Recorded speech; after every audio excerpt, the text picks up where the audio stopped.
मासनं हिमजलैः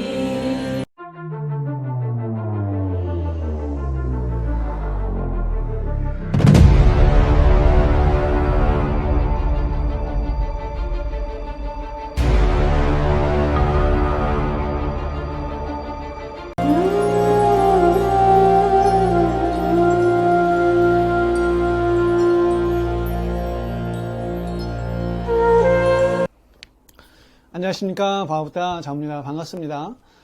오랜만입니다. 오늘은 동산 스님의 분별에 떨어지지 않는 몸에 대해서 여러분들과 함께 얘기를 나눠보도록 하겠습니다. 한 스님이 이 동산 스님에게 묻습니다. 세 몸 중에서 어느 몸이 이런저런 분별에 떨어지지 않는 몸입니까? 여기서 말하는 세 몸, 세 가지 몸이란 여러분 뭘까요? 불가의 삼신사상이라는 것이 있습니다.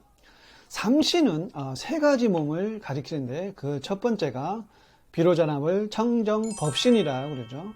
우리들의 불성, 반야의 자리이자 열반의 자리를 말합니다. 이 법신은 시공간을 초월한 진리의 몸을 말하죠. 그래서 우리의 영성, 우리의 불성에 해당됩니다.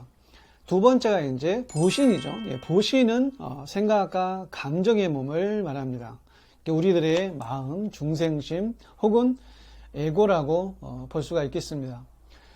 이 보신은 몸과 법신의 중간다리, 도구라고 할 수 있겠죠. 마지막 세 번째가 천백억 화신이라고 불리는 이 화신인데, 화신은 지수화풍으로 이루어진 우리들의 물질의 몸을 말합니다. 육체를 말하는 거죠. 자, 여러분, 이 세 몸 중에서 어느 몸이 분별에, 차별에, 구분에 떨어지지 않고 초월한 몸이겠습니까? 답은 매우 간단합니다. 법신, 보신, 하신 중에서 생각을 초월하여 존재하는 자리는 당연히 이 법신이죠. 이 법신은 일체 모든 것을 경험하는 경험자이자 순수 의식입니다. 우주 의식이라고도 말할 수가 있겠죠. 일체의 모든 것을 경험하고 체험하지만 그 경험의 내용물에 영향받지 않는 자리가 바로 이 자리입니다. 우리가, 여러분이 혹은 이 수업생이 이 자리를 학철대오하고 깨달았을 때 모든 고통으로부터, 모든 구속으로부터, 모든 속박으로부터 자유로울 수가 있습니다. 자기 생각과 감정으로부터 자유로울 수가 있습니다. 그런데 우리는 왜 고통을 받을까요? 이유는 매우 간단합니다. 경험자가 경험의 내용물과 동일시되고 그것이 나라고 여겼을 때 고통은 비로소 내 것이 됩니다. 먼저 여러분은 이 세 가지를 이해하시고 훈련을 해야 됩니다. 세 가지란 첫 번째 경험자죠. 경험자, 순수의식, 시공간을 초월한 자리, 너와 나를 떠난 자리, 분별의 자리를 떠난 자리, 이것이 바로 경험자입니다. 두 번째, 경험의 내용물을 내 것이라고 여기는 자리, 우리의 에고, 생각, 감정입니다. 세 번째, 오감으로 경험의 내용물을 받아들이는 이 몸이 있겠죠. 삶의 여정에는 여러분 여러 가지 일들이 있잖아요. 길한 일도 있고 흉한 일도 있고 복받는 일도 있고 혹은 어려움과 재앙 속에 있는 날도 있습니다. 우리 인간은 이런 길흉하복에 따라서 마음이 여러분 어떻게 움직입니까? 때로는 기쁨, 때로는 즐거움이 생기기도 하고 때로는 노여움과 짜증, 분노가 일어나기도 합니다. 혹은 슬픔과 절망에 우리가 사로잡히기도 합니다. 이런 길흉하복에 따라서 희노애락이 펼쳐집니다. 물론 이 외에도 수많은 감정과 기분이 더 있을 수 있겠죠. 우리 마음의 대부분은 이렇게 갈등과 혼란 속에 있습니다.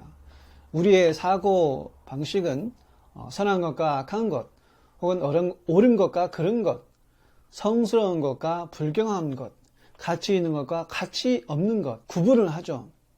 혹은 기쁨과 슬픔, 혹은 절망과 희망, 실패와 성공을 오락가락하면서 수없는 감정과 기분의 이런 실타래에 얽혀서 파도처럼 요동칩니다. 이게 우리들의 마음이죠. 그런데 여러분 자세히 한번 생각해 봅시다. 이런 생각의 구조물 안에는 궁극적으로 진실된 것이 없습니다. 참된 것이 없습니다. 잠시 왔다가 나 자신을 지배하고 다시 떠나갑니다. 물론 이 마음이라는 것이 아무런 가치가 없다거나 나쁜 어떤 것이다, 이런 뜻이 절대 아닙니다. 마음이란 단지 뭐예요? 생각 말고는 아무것도 아니라는 거죠. 우리가 깨쳐야 될 것이 바로 하나의 도구라는 사실입니다. 마음은 도구에 지나지 않습니다. 망치나 도끼와 같이 수저나 이런 그릇과 같이 하나의 도구죠. 마음 역시도 하나의 도구입니다. 근데 여기서 문제는 뭘까요? 마음을 하나의 도구로서가 아니라 어떤 자애의 느낌, 근원으로서 우리가 간주한다는 것입니다. 뭐예요? 나로 여긴다는 거죠. 나의 주인으로 여깁니다. 그래서 마음은 하나의 연장에 불과하다는 사실을 망각합니다. 잊어버리게 되죠. 주인으로 섬기게 되죠. 그래서 자신의 기분과 감정을 우리가 주인으로 받들어 모십니다. 만약 법신 깨어남의 빛이 우리의 마음의 차원을 깨뚫어 비치기 시작하면 우리는 마음이 그 어떤 실체도 가지고 있지 않음을 알게 됩니다. 이것이 이제 부처님께서 깨달으신 무아론이죠. 사실 우리가 진이 일체의 자아관념, 나는 누구누구고, 나는 어떤 사람이고, 나는 어떤 성격의 사람이고, 이렇게 이름과 모양을 우리가 짓잖아요. 이름과 모양을 지어서 그것을 나라고 규정합니다. 그런데 이런 것이 실체가 없는 마음에서 생겨나고 있음을 깨닫는 것은 정말 어렵지만은 또 그걸 깨닫게 되면 실로 엄청난 일이죠.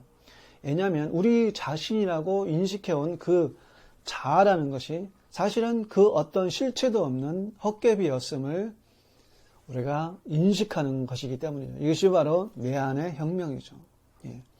자, 여기서 길룡화복에 따른 희노애락의 수많은 기분과 감정을 헛개비인 그것을 경험하게끔 하는 그 배경은 과연 무엇일까요? 편의상 그 자리를 순수의식 경험자라고 칭하겠습니다. 이 경험자는 뭔가요? 우리의 법신이죠. 이 법신이 있어야 이 모든 것들을 느끼고 경험할 수 있잖아요. 법신이 없다면 길룡화복에 펼쳐지던 희노애락이 일어나든 전혀 우리가 알 수가 없습니다. 이 법신이 있으므로 이 모든 것을 우리가 알 수가 있습니다. 그럼 이 법신은 여러분 어디에서 왔나요? 그리고 어디로 가나요? 어디서 온 것도 없고 어디로 간 적도 없습니다.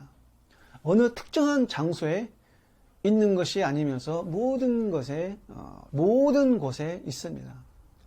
그래서 만법이 다 인연으로 말미암아 생하고 연기하지만 이 법신은 일찍이 생하지도 않았고 만법이 다 인연으로 말미암아 멸하지만 이 법신은 일찍이 멸한 적이 없습니다.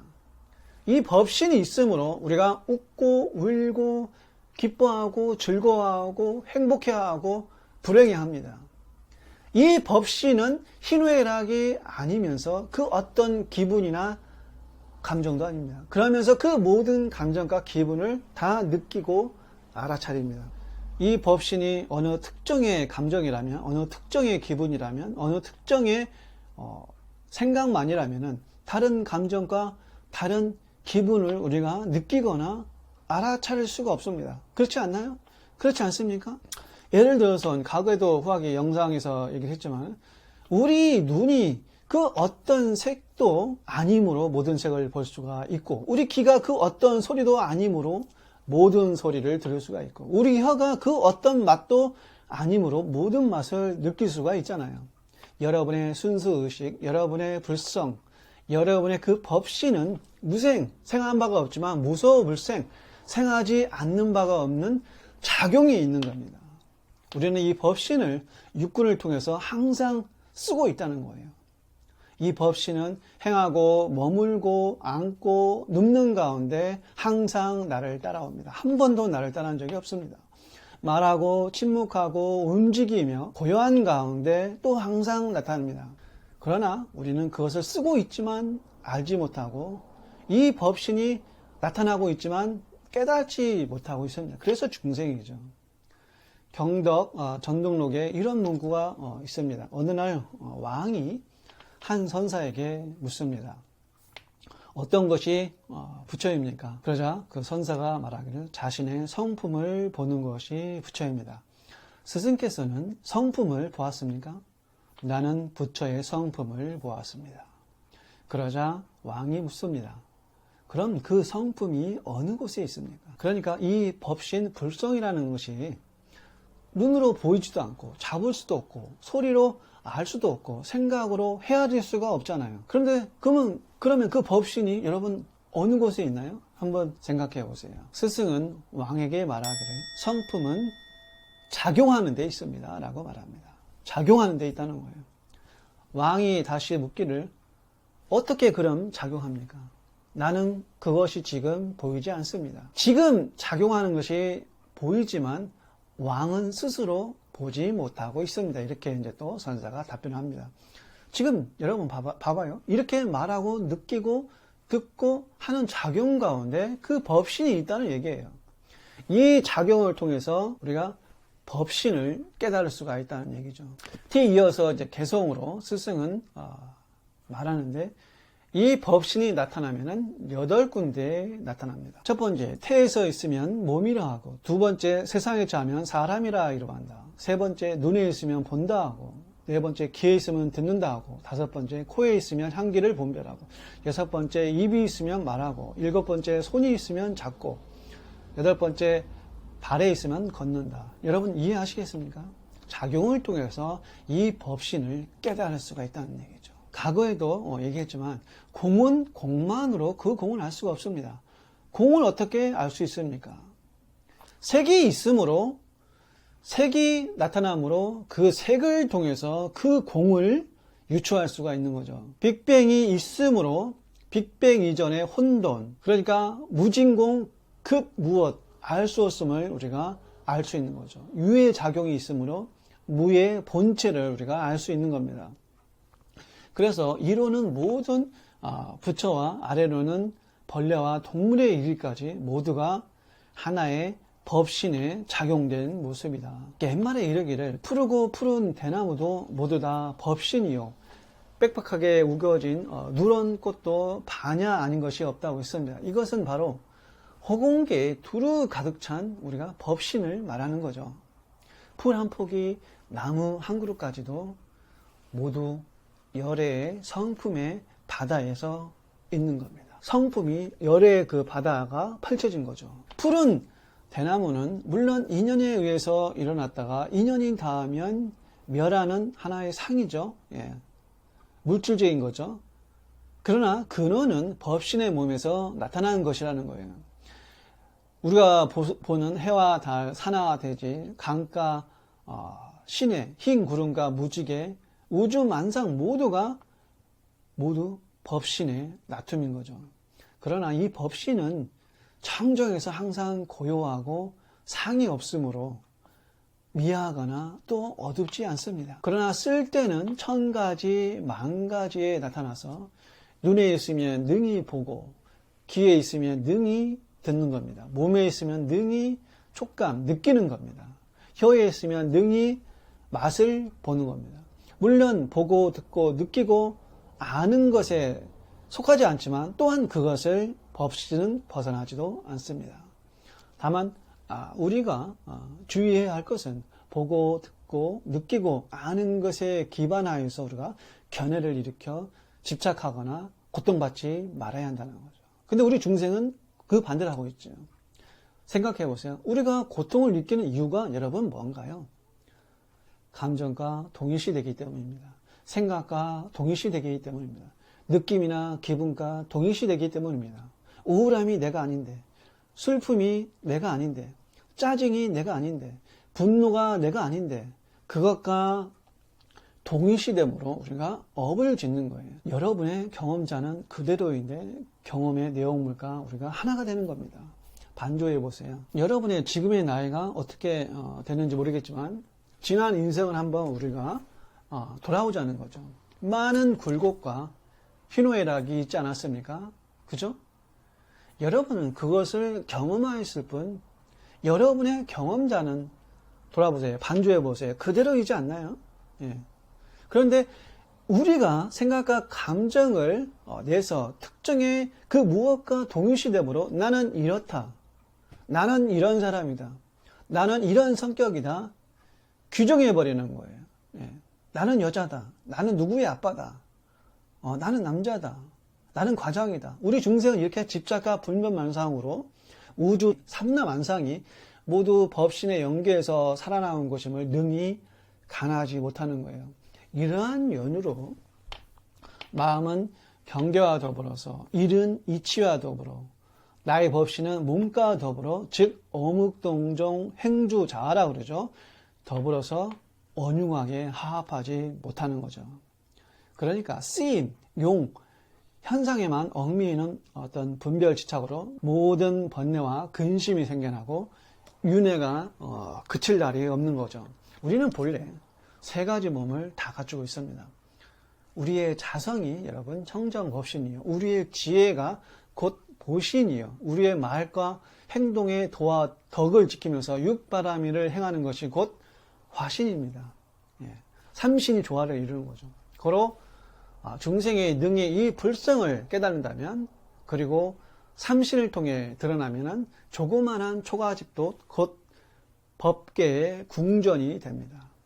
바람이며 불타는 연기며 산과 강가 바다 하늘의 별들 모두가 벌레부터 장엄한 전 우주의 어떤 미묘하고 불가사의한 법신이 드러난 모습이라는 거죠. 우리가 수행하고 깨닫고자 하는 게 여러분 결국 뭡니까? 이 법신을 깨닫고 이 법신에 우리가 이르는 겁니다. 이 법신에 이른다는 것은 뭐예요? 이 법신에 다다른다는 것은 뭘까요? 법신에 그것을 확고하게 깨닫게 된다면은 만약에 이 육신과 삼라만상의 모든 것은 청정한 법신이 나타난 것임을 우리가 알게 됩니다. 삼계의 시방에 있는 무량무변한 모든 부처와 성현, 보살, 성인도 미묘한 청정법신이 나타난 것이죠. 뿐입니까? 삼계 시방의 모든 존재는 아득한 옛날부터 오늘의 이르기까지 한 시각도 이 법신과 떨어져 있어 본 적이 없습니다. 그러나 우리 중생은 이 자리가 늘 함께 있어 왔건만 이 자리를 알지 못하고 육도 윤회의 생사에서 끊임없이 고통받고 있으면서 도는 겁니다. 예. 자, 본문으로 돌아와서 동상 스님에게 묻는 이 스님이 이 청정법신의 자리를 몰라서 묻는 것이 아닙니다. 이 스님은 동산 스님에게 쉽게 말하면 수작을 걸고 있는 거죠. 법가랑을 하고 있는 거죠. 달리 보면 동산 스님을 시험에 들게 하는 겁니다. 동산 스님도 아시다시피 세 가지 몸 중에서 분별에 떨어지지 않는 법신이 있습니다. 그런데 이 법신이라는 게 말로 할 수 없다는 거예요. 법신은 분별에 떨어지지 않는 몸인데 우리가 그것을 이름과 모양으로 법신으로 부르는 그 순간 분별에 떨어지게 되는 모순이 있거든요. 그러니까 이 스님은 법신을 법신이라고 하지 말고 동산 스님에게 설명해보라고 묻는 거예요. 이게 이제 선문답에서 흔히 하는 앞으로 300방, 뒤로 300방 이런 말과 같습니다. 그러자 이제 동산 스님이 말합니다. 말로 표현할 수도 없고 생각으로 알 수도 없는 그 자리. 어떻게 말로 표현해? 그러니까 이제 하신다는 말씀이 나도 늘 그것이 정말 궁금했네. 이건 또 뭔 뜻일까요? 우리가 이제 설명하면은 분별에 떨어지기 때문에 오직 모를 뿐이다 라고 스님께서는 답변을 하시는 거죠. 여러분, 소금 잣대로 바닷물의 깊이를 잴 수가 없습니다. 바닷물의 그 깊이를 소금 잣대로 재려고 바닷물에 들어가는 순간 어떻게 되죠? 소금 잣대는 바닷물에 녹아 없어지고 맙니다. 마찬가지로 우리의 에고로, 우리의 생각과 감정으로, 언어와 문자로, 생각으로 법신을 설명할 수가 없습니다. 그 자리에 들어가는 순간 사라져버려요. 우리가 법신이 되는 순간 우리의 생각과 언어가 사라지고 맙니다. 그러니까 어떻게 그 자리를 우리가 설명할 수가 있겠어요? 오직 모를 뿐이라는 거죠. 오직 모른다는 것을 우리는 알아차릴 뿐입니다. 더 이상 여기에서 무슨 말이 필요하겠습니까? 생각을 놓으십시오. 말과 문자를 놓아보세요. 그 상태로 현존해 보세요. 생각을 일으키지 말고 고요하게 있어 보세요. 거기에 말이 앉을 수 있습니까? 문자를 세울 수 있습니까? 그래서 불린 문자라고 하는 것이죠. 오직 모를 뿐. 생각을 붙이지 않고 생각으로 헤아리지 않고 그저 있음으로 있는 것. 그 자리에서는 모든 분별이 떨어지고 맙니다. 그런데 우리가 법신이니 보신이니 하신이니 하는 순간 이미 분별에 떨어지고 있는 거예요. 마지못해 설명하기 위해서 그런 용례를 드는 거죠. 여러분, 여러분의 존재 자체가 이미 그 답입니다. 여러분의 현존이 곧 법신입니다. 오늘은 여기까지 하겠습니다. 감사합니다.